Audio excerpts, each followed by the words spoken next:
18절 말씀입니다.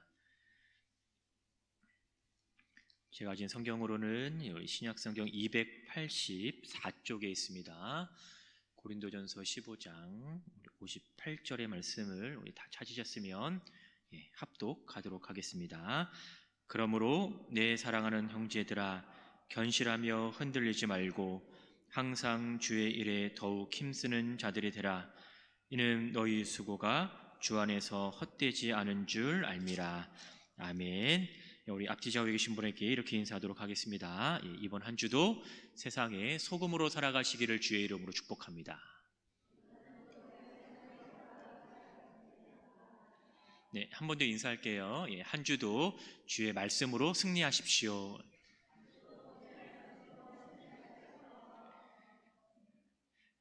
오늘도 주시는 말씀을 통해서 여러분의 영혼과 또 삶에 회복과 기쁨과 은혜가 있기를 주의 이름으로 축원합니다. 오늘 우리가 읽은 이 본문에서 한 절밖에 읽지는 않았지만 우리에게 도전을 주는 문구가 있죠. 항상 주의 일에 더욱 힘쓰는 자가 되라. 이 말씀은 때로 도전이 되기도 하지만 한편으로는 부담이 되는 말씀이기도 합니다. 도전과 부담을 같이 가지고 있는 거죠. 근데 누군가는 도전이 될 것이고 누군가는 부담이 될 것입니다. 그러면 왜 바울은 항상 주의 일에 더욱 힘쓰는 자가 되라고 말하고 있을까요? 그렇게 해야만 하는 분명한 이유가 있으니까 또 바울이 이렇게 얘기하지 않겠습니까? 일단 먼저 주의 일에 힘쓰기 위해서는 마음과 생각과 뜻이 힘써야 할 그곳에 머물러야 되는데 그렇지 않을 수도 있는 거죠. 일단은 그러한 상황에 우리가 놓여져 있어야 된다는 거죠. 근데 이제 그것을 방해하는 무언가가 그들의 시선을 힘써야 할 곳에 두지 못하도록 하고 그 시선을 다른 곳에 이제 돌리도록 하는 그런 일들이 많이 생겨날 것입니다. 바울이 무언가를 말한다라고 하는 것은 그것을 말할 수밖에 없는 상황에 있다라는 것을 의미합니다. 여러분, 그들을 향해서 주의 일에 힘써야 된다라고 바울이 말한다면 힘쓰지 않는 자들이 그들 중에 있다라는 것을 내포하겠죠. 고린도서 15장은요, 일반적으로 부활장으로 우리에게 알려져 있습니다. 바울이 지금 성도들에게 부활을 언급하고 있는 것은 그들에게 이 부활에 대해서 얘기를 해야만 하는 상황에 있다라는 것을 또 우리가 생각해 볼 수 있습니다. 바울은 성도의 부활을 이야기에 앞서서 예수 그리스도의 부활을 먼저 이야기를 합니다. 그러니까 15장은 예수님의 부활을 먼저 얘기하고 있고 그 다음에 성도의 부활과 육신의 부활을 얘기를 하고 있는 거예요. 이것을 통해서 이 성도의 부활은 예수 그리스도의 부활을 기초로 이해할 수 있다라는 것을 보여주지요. 여러분, 그 15장 3절 4절의 말씀을 보시면 이렇게 얘기합니다. 성경대로 그리스도께서 우리 죄를 위하여 죽으시고, 이렇게 됩니다. 그러니까 죽으셨다라고 분명히 말을 해요. 그러니까 죽으신 것도 역사적인 사실입니다.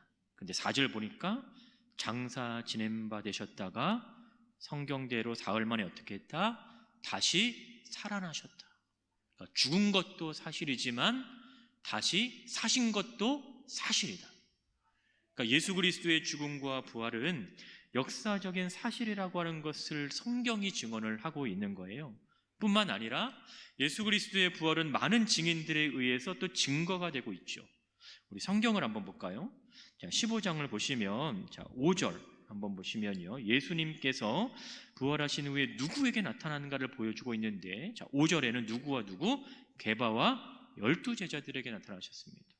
6절 보니까 500의 형제에게 나타나셨고 7절에서는 야고보와 모든 사도들에게, 그리고 8절에 보면 바울에게 보이셨다라고 얘기를 합니다. 그러니까 예수님께서 죽었다 부활하셨어 이렇게 얘기를 하고 끝나는 것이 아니고요, 부활하신 예수님께서 사람들 앞에 보이심을 통해서 그의 부활이 보다 더 분명해지고 있다는 것을 얘기를 하고 있는 거죠. 그러면 바울이 왜 이렇게까지 얘기를 하고 있을까? 이유가 있는 거죠. 당시 몸의 부활을 믿지 않는 자들이 있었기 때문에 그렇습니다. 그래서 12절을 보면요, 어떤 사람들은 죽은 자 가운데서 부활이 없다라고 말은 하는 사람들이 생겨나기 시작한 거예요. 그러니까 이처럼 부활에 대한 이슈는 당시의 그리스도인들의 신앙과 관련해서 중요한 문제라는 것을 우리에게 보여주고 있는 것입니다. 왜냐하면 부활은 종말을 대하는 삶의 자세와 연결이 되어 있기 때문에 그래요. 여러분 한번 생각해 보십시오. 종말이 있다라고 하면 우리는 어떤 삶을 살아갈까? 또 종말이 없다라고 하면 또 우리는 어떠한 삶을 살아가겠습니까? 종말이 있는 것과 종말이 없는 것은 분명히 삶의 다른 모습으로 나타날 거예요. 그죠? 그러니까 여러분들은 종말을 기억하면서 지금 살아가고 계십니까? 아니면 종말이 없다고 생각하면서 살아가고 계십니까? 당시에도 사실 이런 문제가 이슈가 되는 거예요. 부활이 있다라고 하는데 부활이 없다라고도 말하는 거예요. 있다라는 것과 없다라는 이 둘 사이에서 과연 이들은 어떠한 삶을 살아가야 될 것이냐라는 거죠. 부활에 대한 분명한 이해가 있으면 보다 더 바르게 살아갈 수 있는 거예요. 근데 부활에 대한 이해가 없으면 그냥 세상 흘러가듯이 살아갈 수밖에 없는 거죠. 그래서 오늘 우리가 읽은 구절도 보면 바울은 실천적이고 보다 실제적인 권면으로 이 15장을 마무리를 하고 있습니다. 그러니까 처음에는 아주 어려운 신학적인 논제를 꺼내들고 있어요. 부활이라고 하는. 그런데 마지막 우리가 오늘 읽었던 이 58절을 보면 실천적인 거예요. 그러니까 너희는 이렇게 살아가라 라고 실제적인 권면이 나타나고 있다는 거죠. 이것은 고린도 교인들은 이미 바른 신앙과 교리가 무엇인지를 가르침을 받았다라는 거예요. 그렇기 때문에 거짓 교사들의 이 이단적인 가르침, 특히 부활이 없다고 부정하는 자들의 이 주장에 미혹되지 말라라는 거죠. 그 영향을 받아서 신앙으로부터 멀어지는 삶을 살지 말라라고 바울은 얘기를 하는 겁니다. 너희들의 분명한 신앙 가운데 그리고 분명한 복음 위에 너희가 설 것을 얘기를 합니다. 그래서 바울은 이미 앞서서 15장 33절 34절에서 그들의 행실에 대해서 언급을 하고 있는 겁니다. 33절 보면 속지 말라 악한 동무들은 선한 행실을 더럽히나니, 행실이라고 하는 것이 행하는 것을 의미하죠. 또 34절 보니까 깨어 의를 행하고 라고 얘기합니다. 이 행함의 문제를 얘기를 하고 있다는 것은 지금 그들이 직면하고 있는 문제가 삶에서 나타나고 있는 거예요.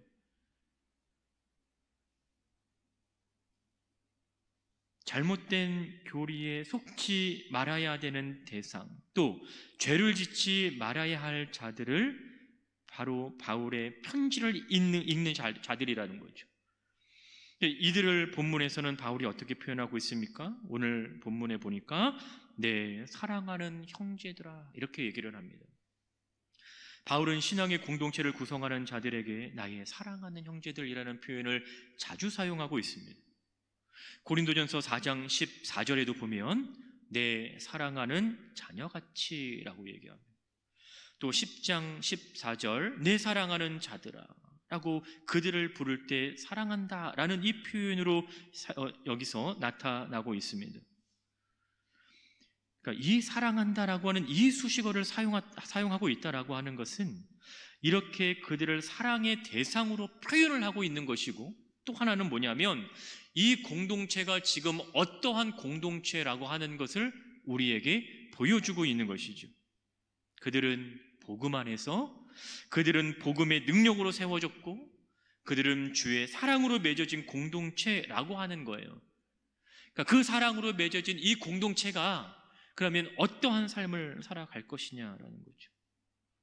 그러니까 공동체 안에서 이루어지는 모든 행위들은 그 공동체에 속한 자들이 어떠한 삶을 살아가느냐를 보여주고 있는 거예요. 근데 여기서 바울은 단순히 실천적인 측면에서만 사랑을 강조하는 것이 아니라 그 실천이 더 나은 실천이 되기 위해서, 그 실천이 허울뿐인 실천이 되지 않기 위해서 바로 이 부활이라고 하는 조금은 무겁지만 신학적인 이해를 함께 다루고 있는 것이죠. 따라서 종말의 시대를 살아가는 그들이 믿음의 공동체 안에서 어떠한 삶을 살아가야 하는지를 우리에게 얘기를 하고 있는 것입니다. 그래서 오늘 본문에서 나타나는 이 바울의 권면은 그냥 단순한 윤리적인 행위에 멈추지 않고 한 단계 더 발전해서 복음을 위한 행위로 나아가고 있는 거예요. 다시 말하면 복음 위에 세워진 행위로 정리가 될 수 있는 것이죠.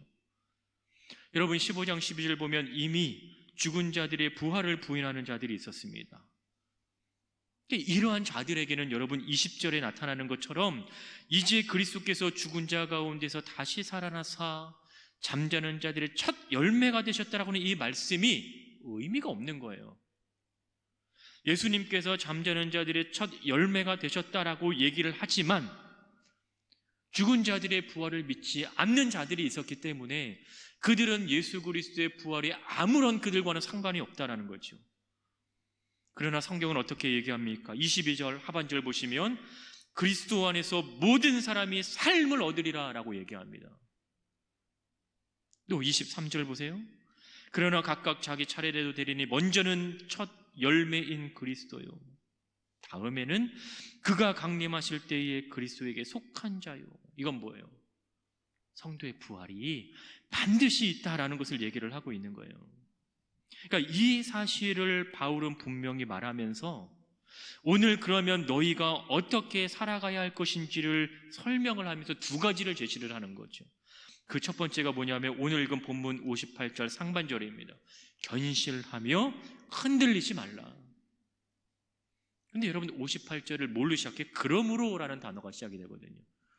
그러니까 이 그러므로라고 하는 이 단어는 지금까지 앞에서 내가 말했던, 정확하게 바울이 얘기했던 것을 이제 마무리하면서 내리는 결론이라는 얘기인 거예요. 근데 58절에 나타나는 것은 지극히 좀 실천적인 측면이 강해요. 그런데 앞에서 일어났던 것은 이론적인 것이 더 강한 거죠. 그러면 그 이론이 실천으로 나타나는 거예요. 다르게 표현하면 그가 설명했던 그 신학적인 이해가 너희들의 삶의 토대가 되고 기초가 된다라고 하는 것을 여기서 우리가 볼 수 있는 것이죠. 그 첫 번째가 뭐예요? 견실하여 흔들리지 말아라라는 거예요. 근데 견실하다라는 말과 흔들리지 않는다라는 것은 사실 같은 의미인 거예요. 견실하다라는 것은 견고하다라는 말입니다. 그러니까 움직이지 않는 거, 확고부동한 자세. 바로 이어지는 흔들리지 않다라는 의미와 연결이 되고 있는 것이죠. 근데 제가 찾아보니까 이 흔들리지 말라라고 하는 이 흔들리다에 해당하는 단어가 신약 성경 안에서 여기에서만 딱 한 번 사용된 단어인 거예요. 그만큼 독특한 표현이라는 것을 알 수가 있는 거죠. 그러면 이 단어는 외부의 어떤 영향에도 흔들리지 않는 상태의 그 마음이라고 하는 거죠. 그 생활의 모습이라고 하는 것입니다. 그런데 아까 견실하다와 흔들리지 말라가 동일한 의미라고 얘기했잖아요. 그러니까 똑같은 의미가 두 번이 반복되어졌다라고 하는 것은 그만큼 강조와 중요성을 나타내고 있는 거죠. 근데 거기에 한 번 더 얹혀서 이 말은 명령인 거예요. 선택사항이 아니다라는 거죠. 너희는 견실해라. 너희는 흔들리지 말라라는 거예요. 그럼 견실하고 흔들리지 말아야 할 때 무엇을 근거로 해야 되는 거예요? 복음인 거죠. 말씀인 거죠. 신앙인 거죠. 그 토대가 이루어지지 않으면 무너질 수밖에 없는 거예요. 흔들릴 수밖에 없는 거예요. 그러다 보니까 지금 이 상황에서 그들이 부활이 없다라고 하는 이 말을 들을 때 그들은 흔들리는 사람이 분명히 있었다라는 거예요. 부활에 대한 확신을 갖고 살아가는 것이 너무나 중요하다라고 하는 것, 이것을 우리는 기억해야 되는 거죠. 우리는 부활의 신앙을 가지고 지금 삶을 살아가고 있는가? 부활이 뭡니까? 종말이 뭡니까? 우리를 설명할 수 있는 가장 좋은 표현 가운데 하나인 거죠. 그냥 종말은 세상이 망하는 그 얘기가 아닌 거고요. 예수님이 다시 오시는 그때인 거예요. 우리는 다시 오시는 그 예수 그리스도를 기다리며 지금 살아가고 있는 거죠. 그리고 그 주님이 다시 오실 때 우리에게는 무엇이 있습니까? 최후의 승리가 있는 거죠. 생명의 면류관이 있다라는 것입니다. 두 번째, 바울은 그들에게 이렇게 얘기합니다. 항상 주의 일에 더욱 힘쓰는 자가 되라. 그러니까 종말의 시대를 살아가는 자들이 첫 번째가 뭐냐면 견실하고 흔들리지 않는 거예요. 근데 두 번째는 뭐예요? 항상 주의 일에 더욱 힘쓰는 자가 되라라는 겁니다. 여기서 바울이 말하는 이 주의 일이라고 하는 것은 그리스도의 몸된 교회를 세우는 일일 것입니다. 복음을 위한 일일 것입니다. 근데 여러분, 교회는 저절로 세워지지는 않잖아요. 하나님이 지키시지만, 주님께서 함께 하시지만, 그냥 우리가 손 놓고 가만히 있다고 해서 그냥 저절로 교회가 세워지는 것은 아니라는 거예요. 세우는 수단으로 복음과 믿음이 되죠. 그러나 교회는 늘 누군가의 헌신과 섬김이 필요합니다. 그래서 오늘 본문에서도 여러분, 이 주의 일이라고 하는 단어 뒤에 무슨 말이 나오냐면요, 너희의 수고가 나옵니다. 그러니까 주의 일이라는 단어와 수고라는 이 단어가 연결이 되어 있는 거예요. 바울은 그의 다른 편지에서도 이 수고를 얘기를 할 때 그 안에는 주 안에서 행하는 일들을 담고 있는 거예요. 여러분, 고린도전서 15장 10절 한번 보십시오. 한번 읽어볼까요? 앞에 화면에 있습니다. 시작. 네, 사도들보다 더 많이 수고하였다라는 것은 뭐에 대한 수고이겠습니까? 복음에 대한 수고이죠. 갈라디아서 4장 11절 한번 볼까요? 읽어보겠습니다. 시작. 네, 바울이 갈라디아 교회 교인들을 위해서 수고한 것이 뭐가 있겠어요? 복음을 위한 수고였어요. 데살로니가전서 1장 3절 보겠습니다. 시작.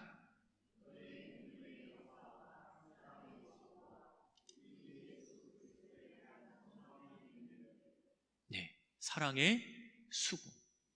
그러니까 여기 방금 우리가 읽었던 모든 본문에서 나타나는 이 수고라고 하는 단어는 복음의 사역과 관련되어서 나타나고 있는 거예요.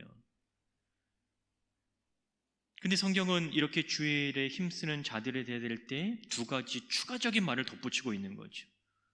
본문에 보니까 항상 주의 일에 더욱 힘쓴다. 첫 번째가 뭘까요? 항상인 거예요. 항상이라고 하는 것은 교회를 섬기고 복음과 진리를 지키는 일은 한순간도 멈추어질 수 없다라는 것이죠.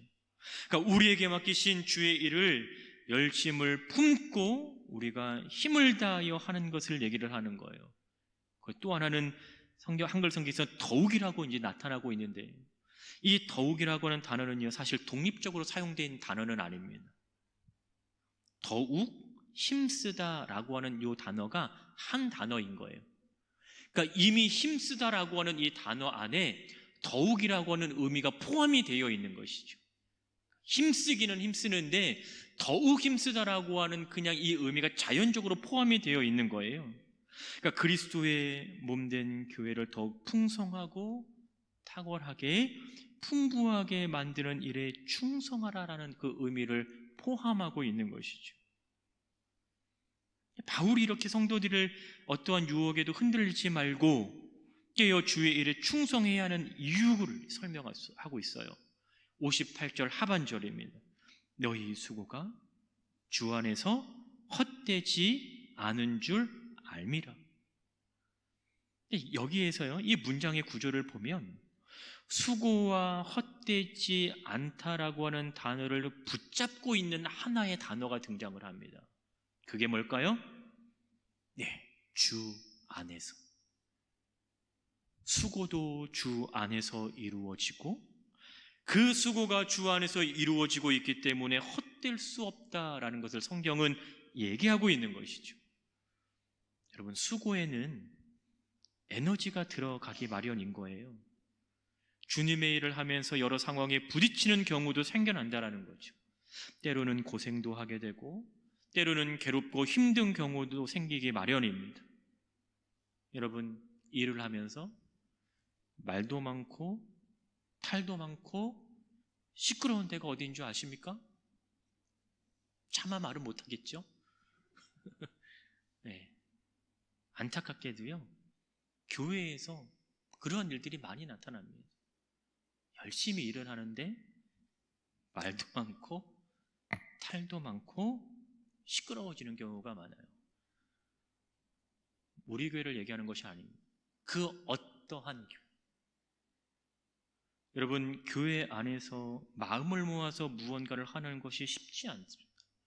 이미 여러분들 다 경험했으니까. 저마다 생각도 다르고요, 일하는 방식도 다 다르기 때문에 마음과 뜻을 모으는 것이 그만큼 어렵다라는 것은 우리는 알고 있어요.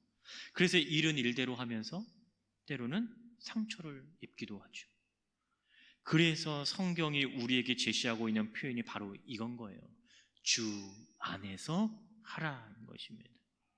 이 주 안에서라고 하는 이 표현은 마치 라면 스프와도 같은 거예요. 여러분 자주 사용하는 다 땡다 이런 거 있잖아요. 뭐예요? 맛을 살리는 거예요. 죽어져가는 그 맛에 생명을 부어러 넣는 게 뭐예요? 라면 스프 이런 거잖아요. 너무 싼 것에 비유를 하기는 했지만요, 마법의 가루 아니겠습니까? 주 안에서라고 하는 이 표현이 바로 이 마법과도 같은 표현이라고 하는 거죠. 모든 것을 해결해 줄 수 있는 그 표현이라는 거예요. 여러분, 바울은 그의 서신에서 주 안에서라는 표현을 정말 자주 사용하고 있습니다. 고린도 전서에서만 보더라도 12번 정도가 사용이 돼요. 이 표현은 뭐냐면 우리의 생각과 우리의 마음과 우리의 행동을 지금 그 표현이 붙잡고 있다라는 거예요.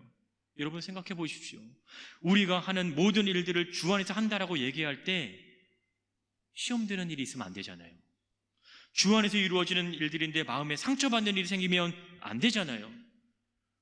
하면서 서로가 나누어지면 안 되잖아요. 분열이 생기면 안 되잖아요. 그렇게 되지 않기 위해서 우리가 해야 되는 것은 뭐예요? 주 안에서 하는 거예요. 주님을 붙잡는 것이죠. 주 안에서 벗어나는 순간 나의 생각과 나의 방식과 나의 삶의 모습들이 나타날 수 있는 거예요. 그러나 주 안에 있으면 그 모든 것들을 우리가 합할 수 있다라는 것이죠. 따라서 우리가 지금 교회를 섬기고 헌신하는 모든 일들이 주 안에서 행하고 있다라는 것을 늘 기억해야 할 것입니다. 그래야 우리가 건강해질 수 있고 우리가 건강해야 건강한 교회를 세울 수 있게 된다라는 것이죠. 모든 분들이 늘 헌신과 섬김의 삶을 살아가고 계시지만 특별히 오늘 헌신 예배를 드리는 이 한나회에서 무엇보다 주 안에서 행하는 그 은혜가 있기를 주의 이름으로 축복합니다. 여러분, 성경은 주 안에서 행할 때 너희 수고가 헛되지 않다라고 얘기를 합니다. 여러분, 헛되다라고 하는 이 말은 열매가 없다라는 말이에요. 이미 앞에서 바울은 15장 14절에서 그리스도의 부활이 없다면 사도들이 전하는 복음과 그 믿음이 헛되다라고 얘기를 합니다. 바울은 15장을 마무리하면서 이 헛되다라고 하는 표현을 다시 사용을 하고 있는 거예요. 이것은 부활의 소망이 있는 한 복음을 위하여 하는 모든 수고들은 열매가 있다라는 것을 말해 주고 있는 것이죠. 헛되지 않는 것은 열매를 맺는 것과 같다라는 거예요. 여러분, 주의 일에 힘쓰면 그에 따른 열매를 맺는 것은 너무나 당연한 일입니다. 열매가 없는 수고와 헌신은 에너지만 소비하고 그냥 끝나버리는 것이죠.